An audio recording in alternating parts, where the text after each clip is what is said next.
কেমন আছেন আপনারা সবাই? আশা করি আপনারা প্রত্যেকে নিশ্চয়ই ভালো আছেন। তো আমিও আপনাদের দোয়া নিয়ে এখন পর্যন্ত ভালো আছি। সো ভিউয়ার্স, আমার পাশের যে মোটরসাইকেলটা আপনারা দেখতে পাচ্ছেন, এটা হচ্ছে হিরো ইগনাইটর 125 সিসির একটা কমিউটার মোটরসাইকেল, সিঙ্গেল ডিস্কের মোটরসাইকেল। সো ভিউয়ার্স, এই হিরো ইগনাইটর 125-এর আরও একটা মোটরসাইকেল কিন্তু বাংলাদেশে অতি সম্প্রতি উদ্বোধন করা হয়েছে। তো সেই মোটরসাইকেলটা হচ্ছে আইবিএস ব্রেকিং সমৃদ্ধ, অর্থাৎ ইন্টিগ্রেটেড ব্রেকিং সিস্টেম। এটা সিবিএসের মতো অনেকটা। সো ভিউয়ার্স, এই মোটরসাইকেলটা হচ্ছে সেই আইবিএস ব্রেকিংয়ের যে এডিশনটা, এর আগের যে মডেলটা সেটা, অর্থাৎ এটার মধ্যে শুধু হচ্ছে ডিস্ক ব্রেক, আইবিএসটা নেই।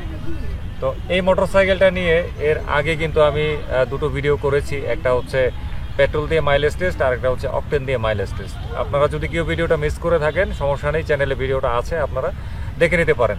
তো আজকের এই ভিডিওটা করার উদ্দেশ্য হচ্ছে, এই যে মাইলেজ টেস্টের সময় আমি মোটরসাইকেলটা কিছু পথ চালিয়েছি, তো এটা চালানোর পরে আমার কি কি অনুভূতি হলো সেইটা আপনাদের সঙ্গে এই ভিডিওতে আমি শেয়ার করছি। সো মাইলেজ চেকের সময় যেহেতু আমি মোটরসাইকেলটা চালিয়েছি, সুতরাং এই ভিডিওতে আমি আপনাদেরকে চালানোর কোনো দৃশ্য দেখাচ্ছি না, শুধুমাত্র আমার অনুভূতিগুলো ভালো এবং মন্দ দিক আকারে আপনাদেরকে বলতে যাচ্ছি।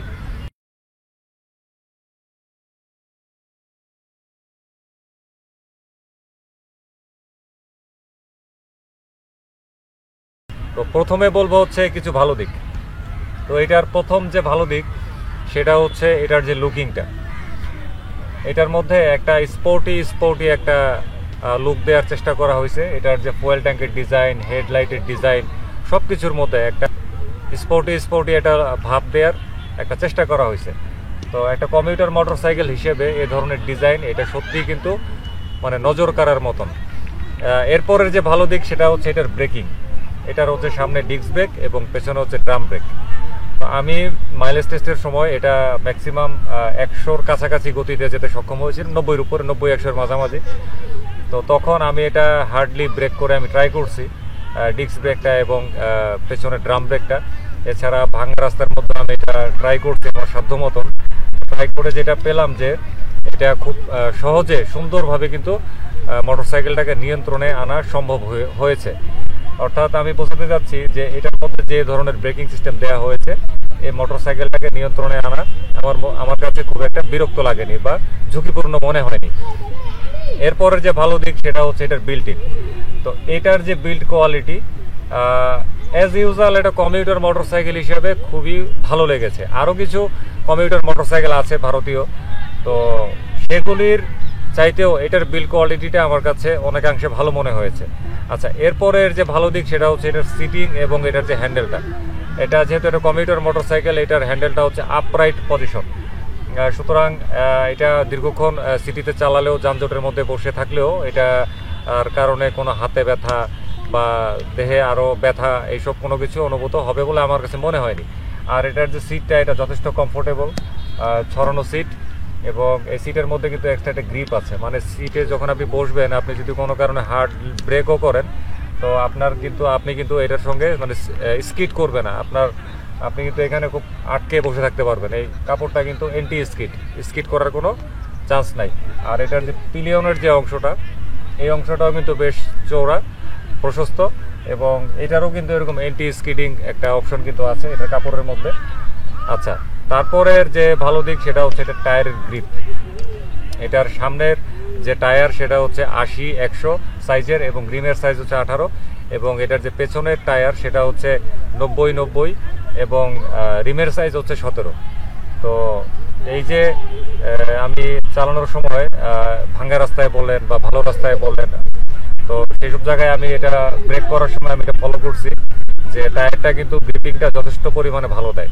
মানে কোনো স্কিডিংয়ের কোনো ইস্যু আমার অল্প একটু চালানোর মধ্যে আমি পাইনি। আর তাছাড়া এই টায়ারটা হচ্ছে টিউবলেস, সুতরাং এটার অ্যাডভান্টেজটা আরেকটু বেশি। আচ্ছা, তারপরের যে ভালো দিক সেটা হচ্ছে ইঞ্জিনের সাউন্ড। এটার ইঞ্জিনের সাউন্ডটা এত সুন্দর, মানে খুবই ফুরফুরে একটা সাউন্ড, কোনো ধরনের ব্যাড নয়েজ। যে হাই স্পিডেও টানলাম 100-র কাছাকাছি গতিতে, এবং প্রেশার দিয়েও আমি এটা চালাই দেখছি, ফার্স্ট গিয়ার সেকেন্ড গিয়ারে প্রেশার দিয়ে চালাই দেখছি, এটার ইঞ্জিন থেকে কোনো ধরনের ব্যাড নয়েজ আমার কাছে ফিল হয়নি। সো ভিউয়ার্স, এরপরে আসতেছি এটার আরেকটা ভালো দিকে, সেটা হচ্ছে থ্রটল রেসপন্স। তো একটা কমিউটার মোটরসাইকেল হিসেবে এটার মধ্যে যে পরিমাণ থ্রটল রেসপন্স আমি পেলাম সেটা সত্যি ভালো লাগার মতন। খুব দ্রুত গতিতে আমি দেখলাম যে এটার স্পিডটা 0 to 100 পর্যন্ত উঠতে পারে। তো আমরা তো দেখা যাবে এই মোটরসাইকেলটা বেশিরভাগ সিটিতে চালানোর জন্যই কিন্তু আমরা এটা ক্রয় করব। তো দেখা যাবে যে আমরা সিটিতে কিন্তু নানান ইমার্জেন্সি প্রয়োজনে দেখা যাবে একটা দ্রুতগতির যানবাহনকে ইনস্ট্যান্টলি ওভারটেক করার প্রয়োজন হতে পারে। তো সেক্ষেত্রে এটার যে থ্রটল রেসপন্সটা রয়েছে সেটা অনায়াসে কিন্তু এই কাজটা করা সম্ভব। এরপরে আসতেছি এটার আরেকটা ভালো দিকে, সেটা হচ্ছে মাইলেজ। আমি পেট্রোল টেস্টের বলেন আর অকটেন টেস্টে বলেন দুইটাইতেই কিন্তু 50-এর উপরে মাইলেজ পেয়েছি। তো এটা কিন্তু খুবই চমৎকার একটা দিক। ভিউয়ার্স, এরপরের যে ভালো দিক সেটা হচ্ছে এটার মধ্যে হিরোর নিজস্ব একটা টেকনোলজি আছে, সেটা হচ্ছে i3s। তো এই i3s প্রযুক্তিটার কারণে কি হয়েছে, দেখা গেছে আপনি যদি যানজটের মধ্যে বসে থাকেন স্টার্ট অবস্থায়, তো কয়েক সেকেন্ড 2 সেকেন্ড বা 3 সেকেন্ড পরে স্বয়ংক্রিয়ভাবে এই মোটরসাইকেলটা অফ হয়ে যাবে। এরপরে শুধুমাত্র ক্লাচটা টান দিয়ে ধরলে আপনার মোটরসাইকেলটা কিন্তু স্টার্ট নেবে। এটার কারণে কিন্তু আপনার মাইলেজটা বেড়ে যাবে বলে হিরো কর্তৃপক্ষ দাবি করে। তো আমি এটা ফিল করি নাই, অ্যাজ এ ফিচার হিসেবে এই জিনিসটা আমার কাছে ভালো লাগছে, সেজন্য আমি আপনাদেরকে এই কথাটা ভালো দিকের মধ্যে শেয়ার করলাম। তো এই i3sটা যদি আপনারা না চান তো সেটার মধ্যে কিন্তু সুইচ আছে, আপনারা সুইচ দিয়ে সেটাকে অফও করে রাখতে পারবেন। তো এটা কিন্তু আরও একটা ভালো দিক। তো এতক্ষণ তো আপনাদেরকে ভালো দিক বললাম, তো এবার চলে আসতেছি এই মোটরসাইকেলের কিছু খারাপ দিকে। প্রথম যে খারাপ দিকটা সেটা হলো এটার সাসপেনশন। এটার সাসপেনশন সামনে হচ্ছে টেলিস্কোপিক এবং পেছনে হচ্ছে ডুয়েল স্প্রিং হাইড্রোলিক সাসপেনশন। তো এটার সাসপেনশনের ফিডব্যাকটা আমার কাছে তেমন একটা ভালো লাগে নাই। আরও কিছু মোটরসাইকেল আছে এই সেগমেন্টের, এই 125cc সেগমেন্টের, তো সেসব মোটরসাইকেলের সাসপেনশন ফিডব্যাক যতটা ভালো পেয়েছি, তো এটার সাসপেনশনের ফিডব্যাক আমার কাছে সে তুলনায় কম ভালো লেগেছে। এরপরের যে খারাপ দিক সেটা হচ্ছে এটার যে হেডল্যাম্পটা সেটা হচ্ছে এসি হেডল্যাম্প। আপনি যখন থ্রটলে প্রেশার দিবেন তখন আপনার হেডলাইটের আলোটা বাড়বে, যখন আপনার থ্রটল প্রেশারটা আপনি কমিয়ে দেবেন তখন আপনার হেডলাইটের আলোটাও কিন্তু কমে যাবে। এটা কিন্তু একদিকে একদিকে একটা বিপজ্জনক বিষয় বটে, কারণ আপনি যখন ভাঙা রাস্তায় যাবেন তখন নিশ্চয়ই আপনি থ্রটল রেসপন্সটা জোরে দিতে পারবেন না, আপনাকে সঙ্গত কারণে অল্প গতিতে চালাতে হবে। তো এতে করে আপনি কিন্তু আলোক স্বল্পতায় ভুগবেন এবং আপনার তখন কিন্তু সড়ক দুর্ঘটনার একটা আশঙ্কা তৈরি হবে। আচ্ছা, এরপরের যে খারাপ দিক সেটা হলো এটার যে হেডলাইটের যে সাইজটা, এটার যে হেডল্যাম্পের যে সাইজটা করা হয়েছে এটা অতিরিক্ত বড় লাগে আমার কাছে। মানে এটা একটা কমিউটার মোটরসাইকেল এবং এটার বডির যে গঠন সে তুলনায় এটার মাথাটার সাইজ আমার কাছে অস্বাভাবিক রকমের বড় লাগে এবং এটাকে দৃষ্টিকটু লাগে। আচ্ছা, তারপরের যে খারাপ দিক লাগছে আমার কাছে সেটা হলো এটার যে টায়ার সেটাকে চিকন মনে হচ্ছে।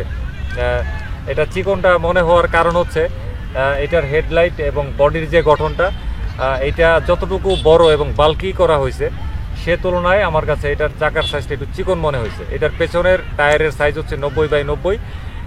তো এটার পেছনের টায়ারটা যদি তারা 90 না করে 100 করতো তাহলে আমার কাছে মনে হয় যে একদম 16 আনায় পরিপূর্ণ হতো। সর্বশেষ যে খারাপ দিকটা আমার কাছে মনে হয়েছে সেটা হলো এটার হর্ন। এটা সিঙ্গেল হর্ন দেওয়া হয়েছে, এতেও কোনো সমস্যা নাই, কিন্তু সিঙ্গেল হর্নের সাউন্ডটা খুব অল্প। আমি এই যে মাইলেজ টেস্টের সময় যে চালিয়েছি তখন বিভিন্ন যানবাহনকে ওভারটেক করার সময় বা সাইড চেয়ে আমি যে হর্ন দিয়েছি আমি এটা ফিল করলাম যে আসলে যাদের উদ্দেশ্যে হর্নটা দিয়েছি বা যে যানবাহন চালকের উদ্দেশ্যে হর্নটা দিয়েছি তারা আমার কাছে মনে হয়েছে এই হর্নটা শোনে নাই। শুনলে না তারা আমাকে রেসপন্স করতো, সাইড দিত বা একটা কিছু করতো, তো তাদের কান পর্যন্ত এই হর্নের সাউন্ড আসলে পৌঁছায় না। তো এটার মধ্যে সিঙ্গেল হর্নই থাকতো, বাট আর একটু পাওয়ারফুল যদি একটা সিঙ্গেল হর্ন দিত বা ডাবল হর্ন করে দিত তাহলে আমার মনে হতো পুরোপুরি ভালো হতো। তো ভিউয়ার্স, এই ছিল আজকের এই ভিডিওটা। আশা করি ভিডিওটা আপনাদের কাছে ভালো লেগেছে। তো পরবর্তীতে আপনাদের সামনে আবারও আসবো নতুন কোনো ভিডিও নিয়ে। সে পর্যন্ত আপনারা প্রত্যেকে ভালো থাকবেন, সুস্থ থাকবেন এবং নিরাপদে মোটরসাইকেল চালাবেন। খোদা হাফেজ।